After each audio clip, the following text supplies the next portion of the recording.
Hi students, welcome to the lecture number 2 of units and dimension.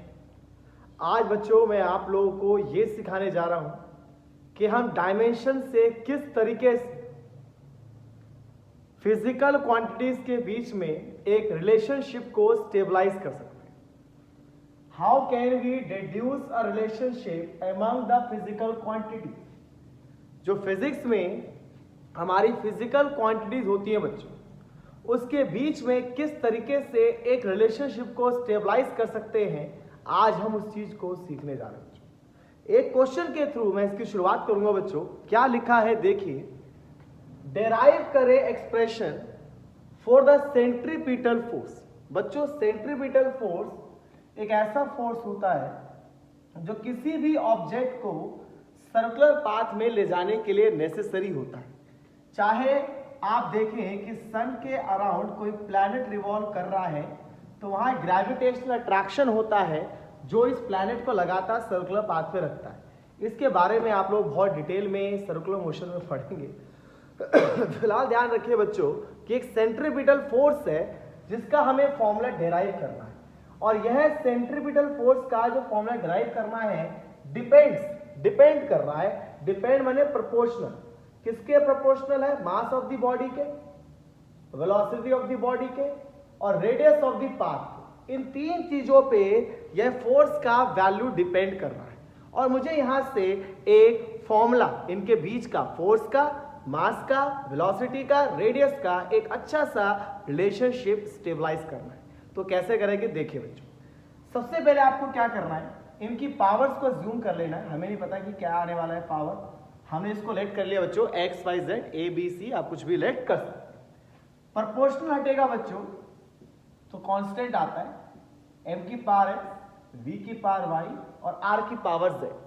बच्चों F force previous section में जो पहला lecture डाला था बच्चों, वहां पे फोर्स का डायमेंशन आपको बताया गया था कि यह mlt-2 होता है. बच्चों k को नहीं लिखना है, उसका कोई डायमेंशन. m मास है तो मास का डायमेंशन m होगा बच्चों. v वेलोसिटी है जिसका डायमेंशन lt-1 होगा और r रेडियस है जिसका डायमेंशन l होगा. ये आपको करना ही है बच्चों, हमेशा ध्यान रखिएगा. जब भी इस तरीके का आपको न्यूमेरिकल मिलेगा तो आपको बताएगा कि आपका जो फोर्स है या कोई भी चीज है वो किस किस पे डिपेंड कर रहा है. तो जिस पे डिपेंड कर रहा हो बच्चों उन टर्म्स को लिखना है, उनकी पावर से ज्यूम करनी है और शुरू करना है इस क्वेश्चन को इस तरीके से सबकी डायमेंशन लिख के. जब आप डायमेंशन लिख देंगे बच्चों के m की पावर x, l की पावर y, v की पावर -1 और ये आ जाएगा बच्चों l की पावर z. तो ये आ जाएगा m l t-2 is equal to k m की power x base same power n और t की पावर -1. तो देखिए बच्चों यहाँ m का पावर 1 है, यहाँ m का पावर x है, तो x इक्वल टू 1 हो गया बच्चों. कंपेयर करिए पावर्स को. यहाँ m का पावर 1 है, यहाँ m का पावर x है, तो x इक्वल टू 1 हो गया. यहाँ l का पावर 1 है, यहाँ l का पावर y प्लस z है, तो y प्लस z 1 हो गया बच्चों. यहाँ t का पावर -2 है, यहाँ t का पावर -y है. कैंसिल कीजिए बच्चों, y का वैल्यू 2 आ गया. ठीक है बेटा, इस y का वैल्यू यहाँ रखो. 2 प्लस z इक्वल टू 1, तो z बच्चों हमारा -1 आ गया. हमारे पास तीनों वैल्यूज आ गए बच्चों. अब इन तीनों वैल्यूज को हमें क्या करना है, इस इक्वेशन में पुट कर देना है. जो f इक्वल्स टू k, कई बच्चे यहां पुट कर देते बच्चों, ध्यान रखिए यहां पुट नहीं करना है. जो आपने इक्वेशन बनाया है यहां पुट करना है m का पावर x. x क्या है बच्चे? x का वैल्यू है 1, v का पावर -2 और r का पावर 1. तो बच्चों जो नेगेटिव होता है आप जानते हैं वो न्यूमरेटर से डिनोमिनेटर में आ जाता है. और आप देखें आपका y का वैल्यू आई थिंक आपका 2 है और r का वैल्यू -1 है, तो ये हो जाएगा बच्चों m v²/r. यहां से आपका फॉर्मूला डेराइव हो गया. तो क्या करना है बच्चों, जिसका फॉर्मूला डेराइव करना है बेटा सबसे पहले उसको लिखना है. जिस पर वो डिपेंड कर रहा है उसको लिखना है, जो उसकी पावर्स है वो लिखनी है, उनकी डायमेंशंस लिखनी है, इन पावर्स को इनके साथ लाना है. सारी m वाली टर्म एक जगह, l वाली टर्म एक जगह, t वाली टर्म एक जगह, पावर को कंपेयर करके x y z को निकाल लेना है. ठीक है, चलिए इससे रिलेटेड एक क्वेश्चन मैं और डिस्कस करता हूं ताकि आपको और क्लेरिफिकेशन हो सके. तो चलते हैं अगले न्यूमेरिकल्स पे जो आपकी एनसीईआरटी का ही है बच्चों, और इस क्वेश्चन को देखते हैं क्या इसमें पूछा गया है। देखिए बच्चों, कंसीडर करो एक सिंपल पेंडुलम को। सभी ने बच्चों एक पेंडुलम को देखा होगा बच्चों। इस तरीके से आपका एक पेंडुलम होता है बच्चों, और इस पेंडुलम में एक बॉब होता है, जिस बॉब का अपना मास है, इसका अपना एक लेंथ है। अब क्या बच्चों, बॉब ना ऑसिलेट करता है टू एंड फ्रो, आगे पीछे। तो उसी को लेके एक क्वेश्चन पूछा गया आपसे कि कंसीडर करो एक छोटा पेंडुलम है जिसमें एक बॉब है जो स्ट्रिंग से लगा हुआ है और ऑसिलेट कर रहा है ग्रेविटी के under. Suppose a period of oscillation, जो पीरियड ऑफ ऑसिलेशन का मतलब होता है टाइम पीरियड, मतलब कितनी देर में ये बॉब यहां से आगे गया और वापस आया। वापस ये नहीं कि ऐसे आके वापस आ गया, मतलब आगे गया फिर पीछे गया फिर वापस आया, तो ये टाइम पीरियड हुआ उसका।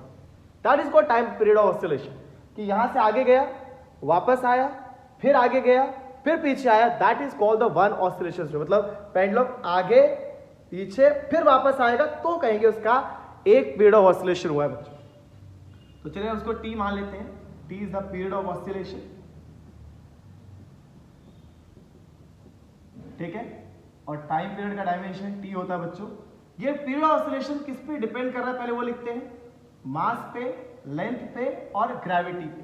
बेटा देखो, ग्रेविटी से एक्सेलरेशन हो या फोर्स से एक्सेलरेशन हो या प्रेशर से एक्सेलरेशन, किसी भी चीज से अगर एक्सेलरेशन प्रोड्यूस हो रहा है तो डायमेंशन सेम ही रहेगा, ध्यान रखिएगा।